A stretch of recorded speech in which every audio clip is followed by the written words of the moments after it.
Pada tanggal 9 Agustus 1945, Nagasaki dan Hiroshima dijatuhi bom atom dari Amerika Serikat. Bom ini mampu meluluhlantakkan dua kota tersebut. Bahkan korban jiwanya mencapai 70.000 orang di Hiroshima dan di Nagasaki mencapai 40.000 orang. Tapi jika kalian mengira ledakan di Hiroshima dan Nagasaki adalah ledakan yang paling mematikan dalam sejarah, kalian salah besar. Ledakan tersebut masih tidak ada apa-apanya dengan ledakan yang pernah terjadi di Indonesia.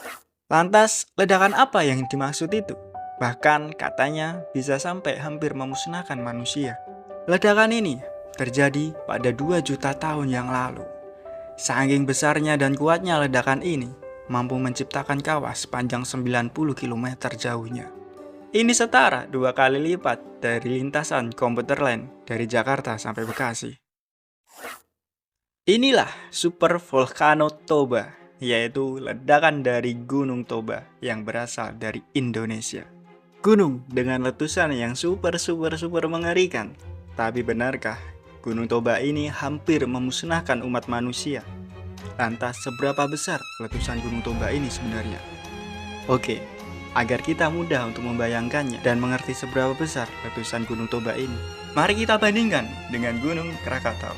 Jadi Gunung Krakatau itu ledakannya segini parahnya, bahkan sampai bisa membuat tsunami 40 meter tingginya. Tapi ternyata itu belum ada apa-apanya dengan letusan Gunung Tambora yang membuat dunia ini tidak ada musim panas dalam 1 tahun. Jika kalian mengira dua ledakan gunung tersebut cukup besar, kalian harus hentikan decak kagum kalian terlebih dahulu. Karena inilah ledakan terbesar, yaitu Super Volcano Toba, ledakan yang hampir memusnahkan manusia. Bahkan jika dua ledakan gunung tersebut disatukan menjadi satu, ledakan Gunung Toba ini 100 kali lipat lebih besar daripada dua gunung tersebut.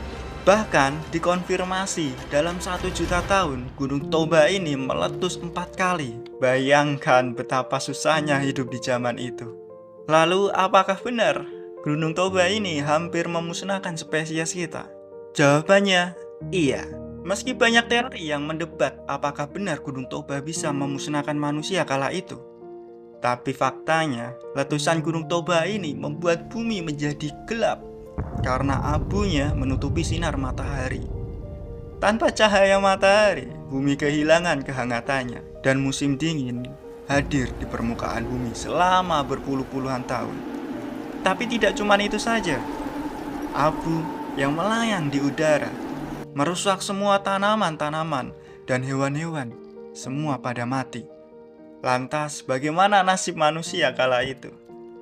Jika memang manusia hampir punah, seberapa besar manusia yang bisa bertahan hidup? Dan bagaimana mereka bisa bertahan hidup? Dalam catatan sejarah, manusia dikonfirmasi kala itu hanya mencapai 1/3 penduduk bumi kala itu.